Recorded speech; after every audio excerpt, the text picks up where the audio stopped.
Assalamualaikum warahmatullahi wabarakatuh. Perkenalkan, nama saya Satria Biramaditya Purnomo dengan NIM 251910201060. Saya dari kelas Kimia L dan ingin menjelaskan penyelesaian mengenai soal ujian kemarin.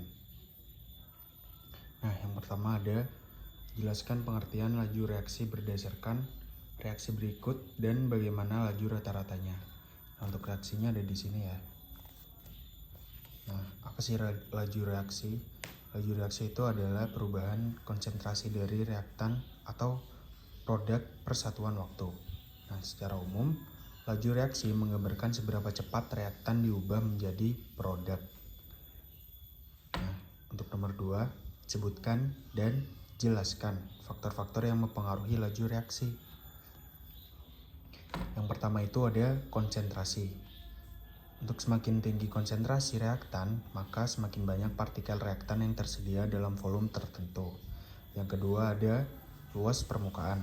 Semakin besar luas permukaan kontak, semakin banyak pula peluang terjadinya tabrakan efektif. Jadi dia sangat mempengaruhi terjadinya laju reaksi ini. Yang ketiga ada suhu atau temperatur. Kenaikan suhu meningkatkan energi kinetik rata-rata partikel, sehingga laju reaksi umumnya meningkat dengan kenaikan suhu. Jadi semakin suhunya rendah, maka maka semakin rendah suhu, laju reaksi juga semakin rendah, seperti itu. Dan yang keempat ada katalis. Katalis bekerja dengan menyediakan jalur reaksi alternatif dengan energi aktivasi atau EA yang lebih rendah. Yang kelima ada sifat dasar reaktan. Beberapa zat lebih sensitif daripada zat lain tergantung sifat alaminya. Jadi balik lagi ke sifat dasar dari suatu reaktan itu tersendiri. Yang ketiga ada pada percobaan A plus B, AB memberikan data sebagai berikut. Ini datanya. Nah, kita disuruh tentukan A orde reaksinya, B persamaan laju reaksinya, C hitung tetapan laju reaksinya. Jawabannya ada di sini. Nah, A persamaan lajunya itu kita dapatkan K AX kali B Y. X itu orde reaksi terhadap A, Y orde reaksi terhadap B. Nah, pertama kita cari dulu orde reaksi terhadap A yang X ya. Kita lihat data 1 dan 2. Nah, di sini kita dapat yang A itu 1, yang B05 dengan waktu 2, yang data 2 3 0,5 dengan waktu 18 sekon. Oke, kita lihat di sini. Ini untuk rumusnya.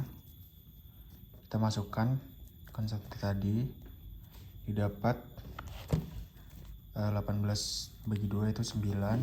Hasil penghitungan ini 3/1 pangkat X. 9 sama dengan 3 pangkat X. Nah, maka X nya itu adalah 2. Orde reaksi terhadap A secara tidak langsung adalah 2.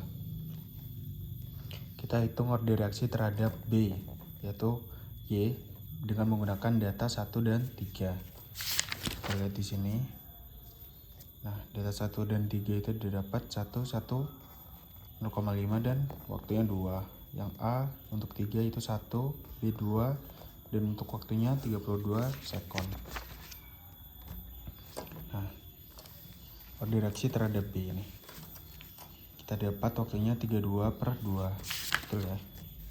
32/2. Sehingga didapat 16 sama dengan 2, 0,5 pangkat Y.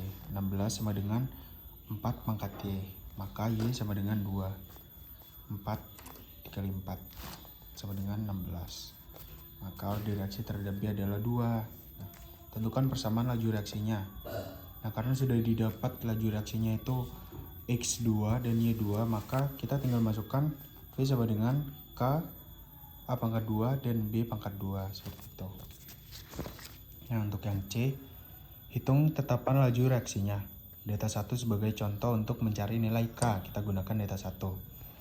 Nah, kita pakai persamaan laju reaksi yang sudah kita dapat tadi. V sama dengan K A pangkat 2 per kali B pangkat 2.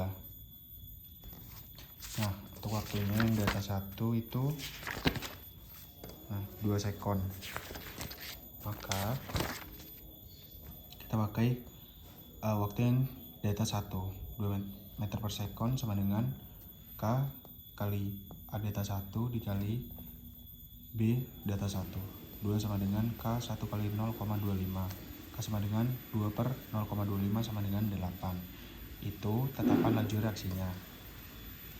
Lanjut nomor 4. Pada reaksi H2O2 AQ plus 2I min AQ plus 2H plus AQ.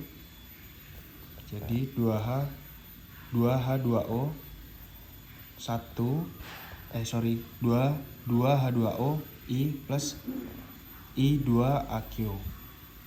Konsentrasi H2O2 berubah dari 1 mol menjadi 0,9 mol dalam waktu 100 detik. Perubahan tersebut diikuti oleh laju perubahan I min dalam mol detik min 1 sebesar